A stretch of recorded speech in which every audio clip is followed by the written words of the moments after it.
Won 2 straight behind rookie Sam Darnold. They sit just 1 game back in the AFC East. So why not invite one of the stars of that team to come hang out on set with us, wide receiver Robbie Anderson. Hey, Good Robbie. to see you, man. How are you? Thanks for being with us. Thank you, guys, for bringing me. Welcome. First things first, bro. It's good. Oh, man, glad to have you. All right. I told them, because I went and talked to the Jets. Okay. Hey, man, I didn't put it out there on you guys. We know you got Darnold and everything. You're one of the best deep threats. I need you to do something, and then I'll have you on the show. Because they're like, hey, man, put me on the show. No, you got to do something first. Okay, right? So you 2 times in a row, as CC would put it, coming off the win over Indy.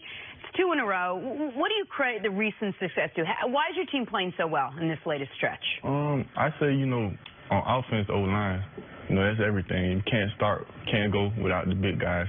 And I just think offensively, Sam, me clicking, I think that gives our offense that spark.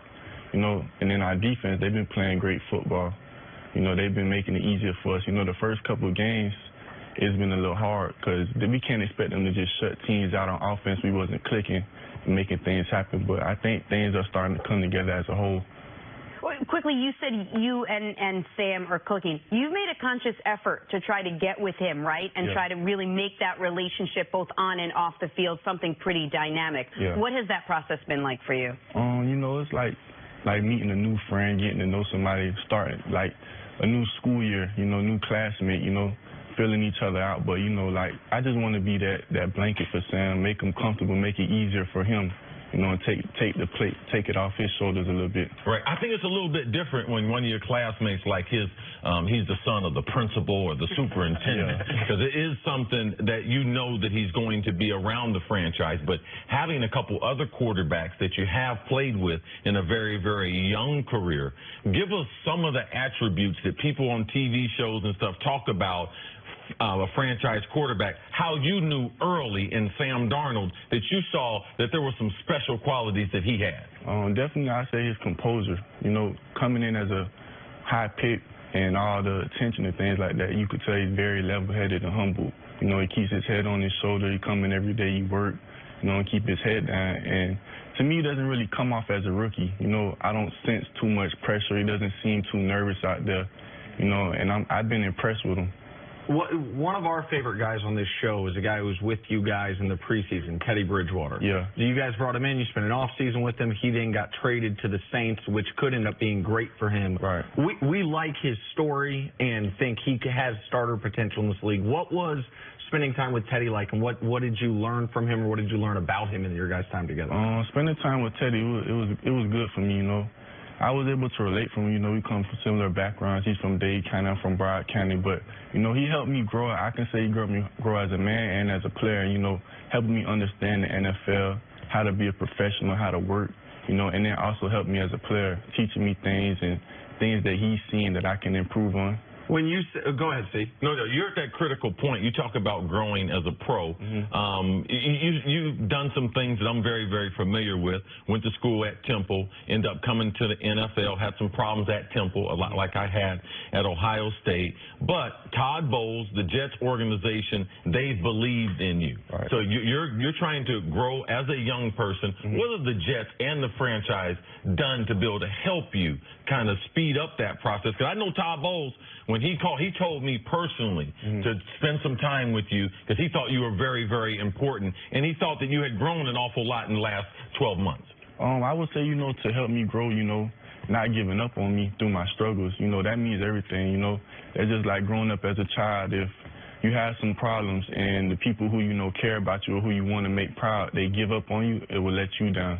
So I would just say that, them not giving up on me, and staying in my corner, believing in me, and, staying true to the bigger picture, because sometimes people get lost in the moment and what's going on right then and there, and they lose track of what's coming for you, and they forget about your potential. And if people don't know your story, at one point you were out of football. You were, I think, applying to just jobs like at Walmart, things such like that. At that moment, did you think that you'd ever be in the position you're in right now? To be honest with you, that's why I never lost faith, I'm a true believer in God and his blessings, and I just felt it was a test, and I had to turn the corner. I had to eliminate some things. I had to change my mentality, separate myself from situations, those type of things. But I always believed that, and when I saw, like, I tried to get a job and I couldn't, I knew that this is happening for a reason, because this is not my true calling. My true calling is football, so it's just a test. I need to get right and get where I need to go, but I always felt like, and I knew and I believed, and I think that's part of the reason why I am in this position.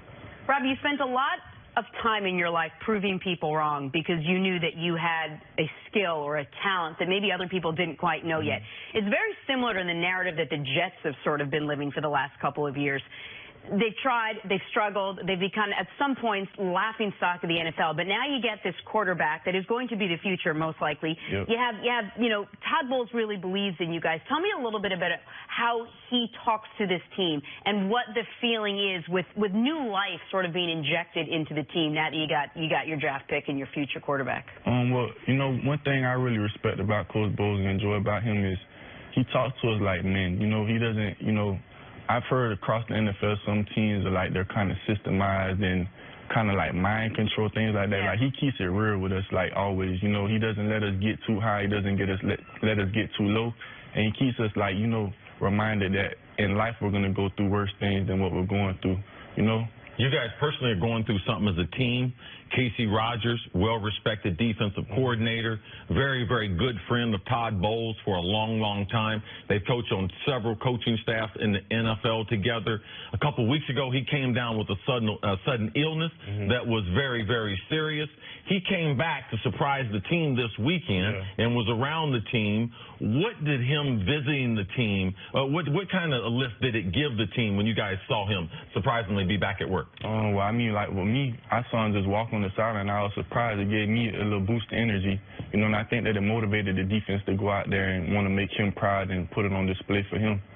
So Chris says all the time, this is a league of big people. Why'd the Eagles win the Super Bowl? Because they had better big people than the other team. You're a tall guy, but you're not exactly what I would call a big guy as far as and I think when you were going to college, you were 6'3", 168, I read, which seems like a featherweight boxer almost.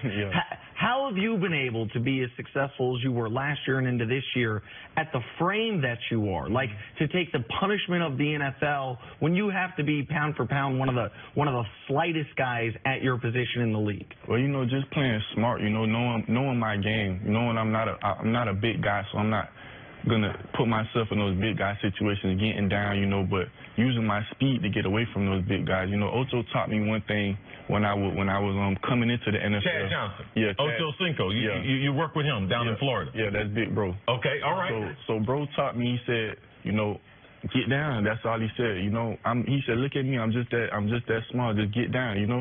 Don't waste no time. Don't play around with him. Robbie, you broke out with almost 1,000 receiving yards last year. What's been the key to you taking the next step this year? Is it relationships with guys like Ocho Cinco? Is it the practice you've been putting in? Is it the relationship with Sam Darnold? What could you point to what's sort of been your breakout this year? Being a pro. As the years go by, I'm learning how to take care of my body, which is the most important thing.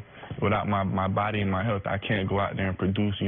Mentally, having peace, meditation, those type of things, keeping my mind in the place that it needs to be, and just embracing the stage I'm on. I'm living my dream, so just taking advantage of opportunities and just enjoying my life. Well, one way I can see him growing, Jenna, is that he's outwardly like reaching out for people, and that's one thing as wide receivers that we've done. I've had guys that mentored me. He sought out me. Actually, I said a couple